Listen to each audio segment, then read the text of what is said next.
Hi, and welcome to this episode of John's Motorcycle Rescue and Review. Today we are looking at another super cool L-twin powered Suzuki. This time it is their TL1000R. This is the 10th in the Blast from the Past video series. In this video we're going to be taking a look at some of the TL1000R history. We're going to look at the TL1000R specs. And I'm going to talk about what it was like to ride a TL1000R. And then I'll give my conclusions at the end. Suzuki's TL1000R came about as a direct result of the success that Ducati was enjoying with their 916 on the sales front and on the race front. During the mid-90s, in production racing, you were allowed to race a 1000cc L-twin against 750cc four-cylinders. Suzuki really designed the TL1000R as a racetrack motorcycle. It was designed to compete in the class with the Ducati 916s and even against the Suzuki GSXR 750s and the other 750 four-cylinders. And as such, even though it has a similar engine layout and a very similar engine to the TL1000S, there are a lot of differences between those two bikes, and they honestly share very few parts. The TL1000R was also meant to go head-to-head with Honda's RC51, which was designed to very similar specifications. TL1000R specs. The TL1000R boasted a liquid-cooled L-twin engine. It had 4 valves per cylinder, and unlike the TL1000S, which used a single injector per cylinder, the TL1000R had 2 fuel injectors per cylinder. It also sported twin radiators, and instead of the 4-piston calipers in the front, as on the TL1000S, this bike actually had big 6-piston calipers in the front. It had excellent brakes. Another difference between the R and the S version, the R version has the beam type aluminum frame, and it's more rigid, and it really, again, it goes back to this bike was designed to compete on the racetrack, and they give it a very stiff frame to do so. If you look at the swing arm on the bike, it has also been braced and beefed up over the TL1000S. The bodywork is a full fairing bodywork. The clip-ons are a little bit lower, but they are set closer to the seat, so it's not quite the reach to the bars. And the odd thing is the TL1000R is actually a little bit more comfortable to ride than the TL1000S. It's still compact. It's still a pretty committed riding position, but it is a little bit more comfortable. The TL1000R sported very unique bodywork. I've always thought they were a good-looking bike, and particularly when you compare them to the GSXR 1000 that was out at the time, I think the TL1000R just looks better. It looks like a more serious race bike. I like the headlights on it better.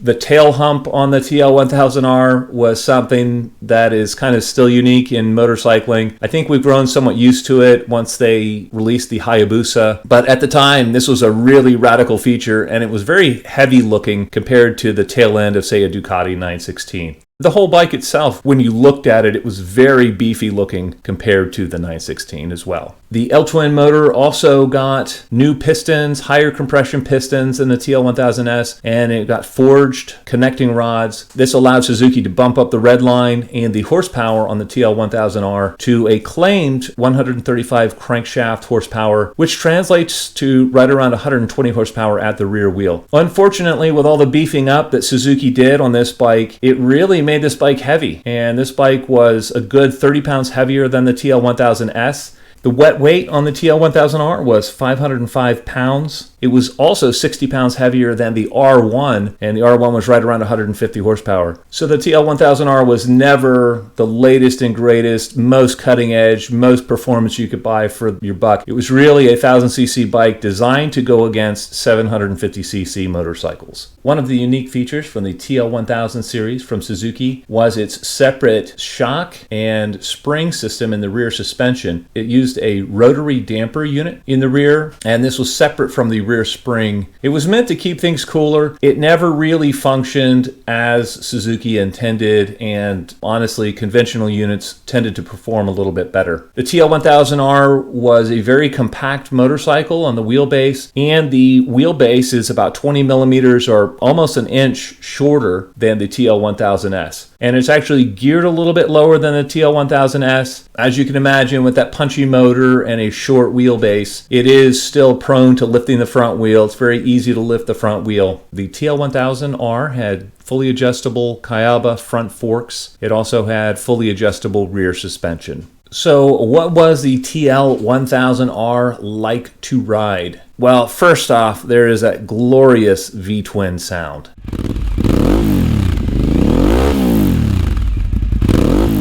Not only did the TL1000R sound amazing, it had a very slick shifting gearbox, it had very powerful front brakes, and what I found on the TL1000R was the fueling was smoother than on the TL1000S. And so it was easier to modulate the throttle and actually get exactly the amount of power or the amount of engine braking that you wanted. Whereas on the TL1000S, it was kind of all or nothing light switch. And I think it really has to do with the dual fuel injectors, and it's a little bit more precise in metering the fuel. The TL1000R was still a compact bike. It still had a fairly high center of gravity, and so it could tend to flop into corners. It was a heavy steering bike. It wasn't a light, flickable machine with a low center of gravity. It was a heavy bike. It felt front heavy. Because Suzuki had smoothed out the power delivery on the TL1000R, it didn't ever feel quite as edgy on and off throttle as the TL1000S did. The TL1000S still felt more like a bucking bronco. I think the TL1000R was a little bit easier to ride than the TL1000S. It was a little bit more comfortable due to the closer bar setup. It had a little bit lower seat height and a little bit lower foot pegs, and that also helped to make it a little bit more comfortable.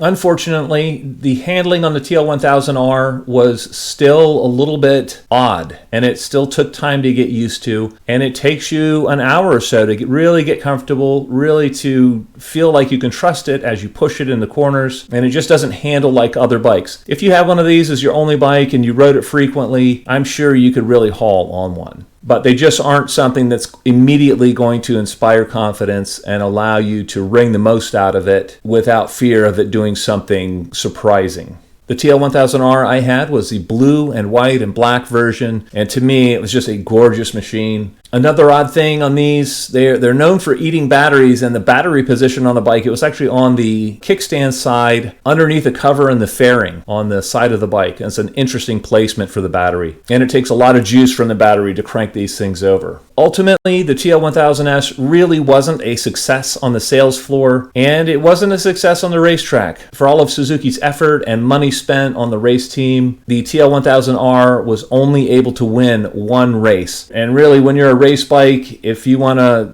win on Sunday and sell on Monday, you have to win on Sunday. When you compare the TL1000R to the RC51, I have owned both of those bikes. If you would ride the TL1000R, it feels much more relaxed. The RC51 was the most track-focused motorcycle I've ever owned. It was not an easy bike to ride. It was very uncomfortable. It had very abrupt fueling. And the TL1000R was actually more refined than that, but I think chassis-wise, the Honda definitely had the edge.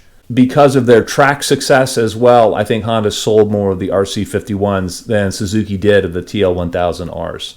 I think these bikes are going to be collector bikes. I think the value on these is going to start going up just because of their uniqueness. They were never really a sales success, and so you can still find them relatively cheap. I think it's a good sport bike bargain. It's certainly a bike that if you want something that's exciting to ride, something that's going to get looks, something that sounds great, they're relatively reliable, and really it's a good value for what you get, kind of bang for the buck.